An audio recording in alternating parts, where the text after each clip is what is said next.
Hello भाई, नमस्ते, प्रणाम। धर्मेंद्र देवाना एंटरटेनमेंट वालों का स्वागत है। भोजपुरी का सबसे पहले खबर पाने के लिए धर्मेंद्र देवाना एंटरटेनमेंट को सब्सक्राइब और शेयर करें। देखिए, पावर स्टार पवन सिंह का गाना जो है, बहुत दिन से गाना नहीं आ रहा है, नहीं कोई ट्रेलर आ रहा है फिल्म का। तो देखिए, आप लोग वीडियो में बने रहिए, हम सब रिपोर्ट बता रहे हैं। देखिए, पावर स्टार पवन सिंह का बहुत जल्द बजरंगी का ट्रेलर आने वाला है, जो लखन सिंह का ट्रेलर आने वाला है।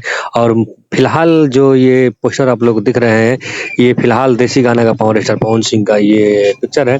ठीक है, पावर स्टार पवन सिंह का देसी गाना बहुत जल्द ही आप लोग के बीच में टीजर इसका आ जाएगा, गाना पूरा फुल। तो आप लोग वीडियो में बने रहिए, अपने छोटका भाई के चैनल को सब्सक्राइब और शेयर कीजिए, क्योंकि पावर स्टार पवन सिंह का गाना ये बहुत जल्द आप लोग के बीच में देखने को मिल जाएगा।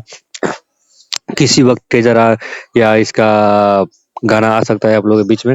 वीडियो में बने रहिए, कंफर्म रिजल्ट आते ही आप लोग के बीच में हम बता देंगे। तो अपना छोटका भाई के चैनल को सब्सक्राइब और शेयर कीजिए। आप लोग सपोर्ट कीजिए यार, आप लोग सपोर्ट नहीं करते हैं, पूरा वीडियो आप लोग नहीं देखते हैं, पूरा वीडियो देखिए यार, आप लोग सपोर्ट कीजिए। ठीक है, ऐसे दुलार भाई बना कर रखिए। जय हो पावर स्टार।